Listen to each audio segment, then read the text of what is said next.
राधे राधे महाराज जी। महाराज जी, क्या अज्ञानतावश घोर अपराध हो जाए फिर उसी अपराध को बार बार किया जाए तो वो अपराध क्षम्य नहीं है महाराज जी?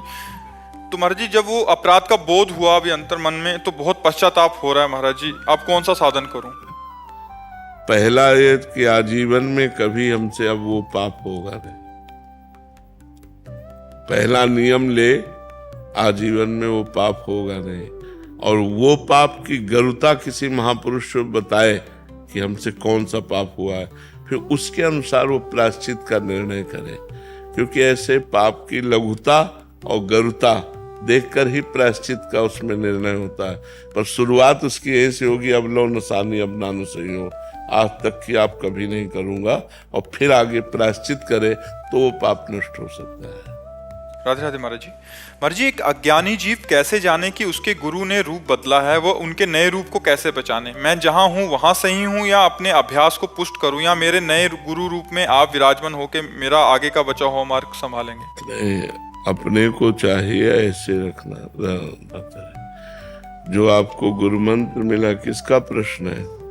जो आपको गुरु मंत्र मिला हो, पहले जो आपके पहले गुरु हो, आप उन्हीं को गुरु मानिए, वही गुरु मंत्र जपिए और खूब परमार्थ में आगे बढ़िए।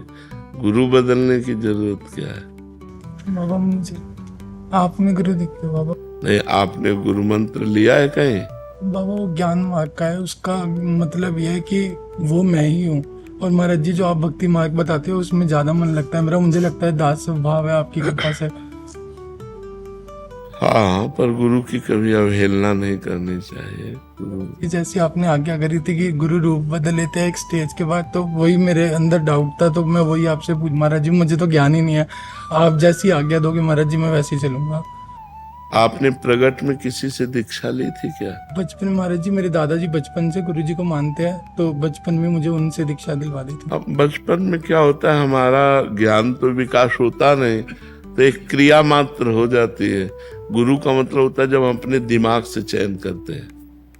हमारी जहाँ श्रद्धा होती है, हमारा दिमाग जहाँ चयन करता है, हम फिर वो गुरु मानते। अब गुरु ऐसे थोड़ी छोटे छोटे बच्चों को खेलते हुए किसी से दीक्षा दिला दो, मान लो 8, 10, 12 वर्ष के बच्चे, और उसका ज्ञान का विकास तो हुआ नहीं, वो क्या जाने कि वो तो बस ऐसे। अब जैसे आप जान रहे हो तो आपके ज्ञान का विकास हो रहा है कि हम किस भाव के पथिक हैं, हम किस मार्ग में जाना चाहते हैं, हमारा उद्देश्य क्या है। अब जो गुरु चयन करोगे, वास्तविक गुरु अभी होता है, वो तो बालवत होता है उसमें। अब तो जो वचन मानो, आज्ञा का पालन करो, बस चल दो। भगवान वही एक है, गुरु एक है, वही परमात्मा एक है, गुरु वही रूप धारण करता है।